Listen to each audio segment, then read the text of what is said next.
جی اس وقت ہمارے ساتھ ڈاکٹر طارق فضل چودھری صاحب موجود ہیں اور یہ سابق وفاقی وزیر ہیں، مسلم لیگ نون کے مرکزی رہنما ہیں اور حالیہ الیکشن میں NA47 سے انتخاب لڑ رہے ہیں. تو ان سے ہم حلقے کی سیاست اور جو موجودہ سیاسی صورتحال ہے اس پر ہم بات کریں گے. ڈاکٹر صاحب بہت شکریہ. ڈاکٹر صاحب بتائیے گا، پہلے پارٹی نے آپ کو 48 سے ٹکٹ دیا، پھر 47 کا انتخاب کیا گیا، اس کی کیا پیچھے وجوہات تھیں؟ بسم اللہ الرحمن الرحیم. سب سے پہلے تو میں چینل 92 کا شکریہ ادا کرتا ہوں کہ وہ ہماری الیکشن کمپین کو کور کرنے کے لیے آج آپ تشریف لائے ہیں. آپ نے جاوید بھائی جو NA48 اور NA47 کے حوالے سے سوال کیا ہے، تو بنیادی طور پہ ہمارے اسلام آباد کے 3 حلقے ہیں، NA46، 47 اینڈ 48. ہماری جماعت کی قومی سطح کے اوپر دیگر جماعتوں کے ساتھ سیٹ ایڈجسٹمنٹ کے حوالے سے بات چیت جو ہے وہ جاری تھی، جس میں ہماری سندھ میں، بلوچستان میں، KP میں ان جماعتوں کے ساتھ ہماری جو ہے وہ سیٹ ایڈجسٹمنٹ پہ گفت و شنید جاری رہی اور کچھ کے ساتھ ہماری الائنس کہیں سیٹ ایڈجسٹمنٹ کہیں وہ ہوئی. اسی طرح پنجاب میں ہماری جو ہے وہ استحکام پاکستان پارٹی کے ساتھ IPP کے ساتھ جو ہے وہ سیٹ ایڈجسٹمنٹ کی بات چیت جاری تھی اور تقریباً 6 سیٹوں کے اوپر یہ طے پایا کہ سیٹ ایڈجسٹمنٹ کی جائے گی. اس میں سے ایک سیٹ جو ہے وہ اسلام آباد کی تھی، تو لہٰذا NA47 کی جو ٹکٹ ہے وہ اس سے پہلے تحریک استحکام کو دیا گیا اور مجھے NA48 سے ٹکٹ دیا گیا. لیکن جب تحریک استحکام کی پوزیشن NA47 میں بہت کمزور ثابت ہوئی تو اور ہماری پوزیشن الحمدللہ یہاں پہ ایک واضح برتری حاصل ہے پاکستان مسلم لیگ نون کو، تو پھر پارٹی نے یہ فیصلہ کیا کہ مجھے دوبارہ NA47 میں جو انشاءاللہ ہماری ایک جیتی ہوئی سیٹ ہے اس پہ ٹکٹ دیا جائے اور IPP جو ہے وہ NA48 میں اس کے ساتھ ایڈجسٹمنٹ ہوئی ہے.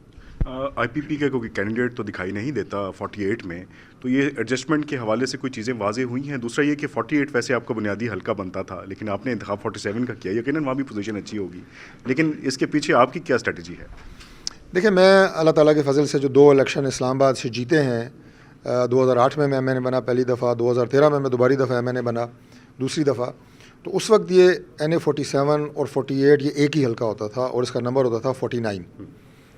اور یہ دونوں علاقے میرے اپنے ہیں، یہ دونوں لوگ میرے اپنے ہیں، اس میں کوئی فرق نہیں ہے میرے لیے. اور میں NA47 سے لڑوں یا 48 سے لڑوں، جو کہ اب تو خیر 47 میں فائنل ہو چکا ہے، تو میرے لیے NA48 بھی اتنا ہی اہمیت کا حامل ہے اور وہاں کے لوگ اور وہاں کے مسائل اور وہاں کی جو ایشوز ہیں وہ میرے لیے دونوں حلقوں میں کوئی تفریق نہیں ہے اللہ کے فضل سے. اچھا ڈاکٹر صاحب، بلہ تو میدان میں نہیں ہے، میدان صاف ہے، تو مقابلہ کس سے کریں گے؟ دیکھیے، مقابلہ ظاہر ہے بلے سے تو نہیں تھا، مقابلہ تو PTI سے تھا اور PTI کے امیدوار موجود ہیں.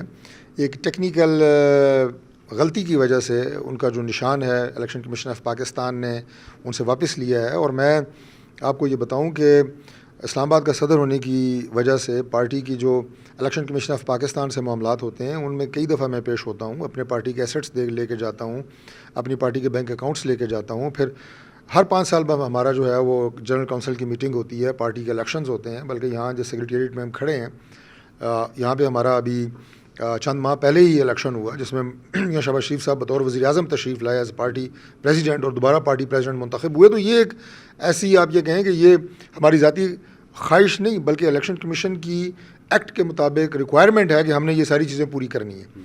اور اگر پاکستان تحریک انصاف یہ لوازمات جو کہ ضروری ہیں، جو کہ آئین اور قانون کا حصہ ہیں، وہ نہیں پورے کر سکی تو ان کا نشان اڑ گیا.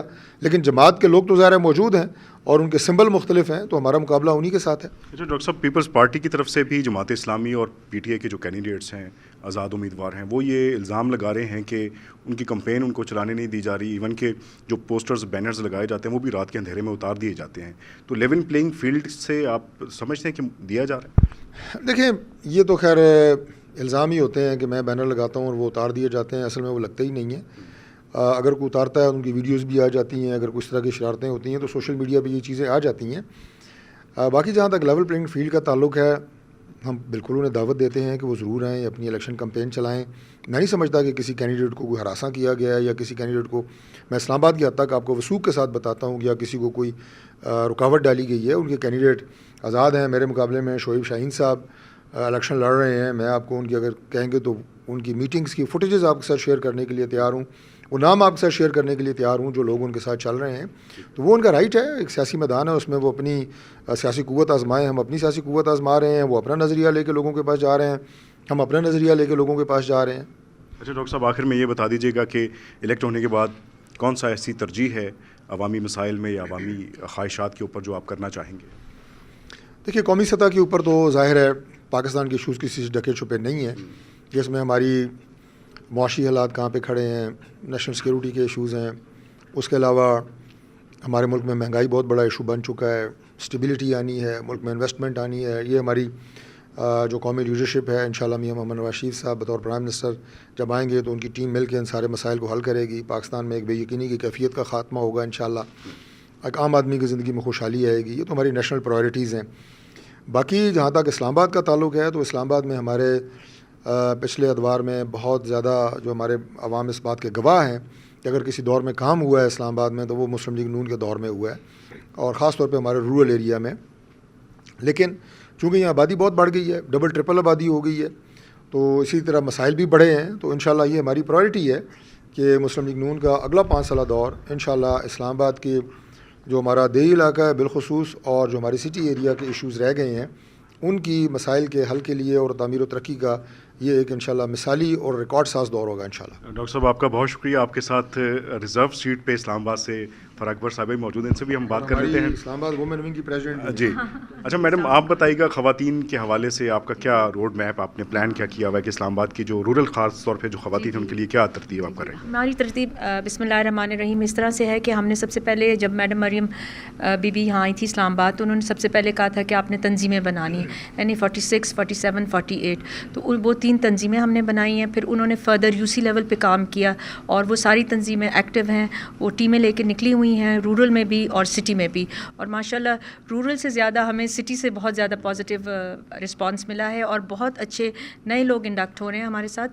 تو یہ ایک بڑا پازیٹیو چینج آیا ہے. ورنہ ہمارا ہمیشہ سٹی، ہمیں لوگ کہتے تھے کہ مسلم لیگ کے ساتھ سٹی میں کوئی اتنا تعاون نہیں کرتا اور وہ سارا پی ٹی آئی آپ سے لے چکا ہے. لیکن ماشاءاللہ اس دفعہ بڑا چینج آیا ہے. ہم خود گئے ہیں ڈور ٹو ڈور اور بہت سارے ہمارے ساتھ آن بورڈ آ گئی ہیں لیڈیز. تو انشاءاللہ آپ کو رزلٹ 8 فروری کو ہم دکھائیں گے انشاءاللہ. جی بہت شکریہ ڈاکٹر صاحب آپ کا بھی اور فرح اکبر صاحب آپ کا بھی. Thank you so much.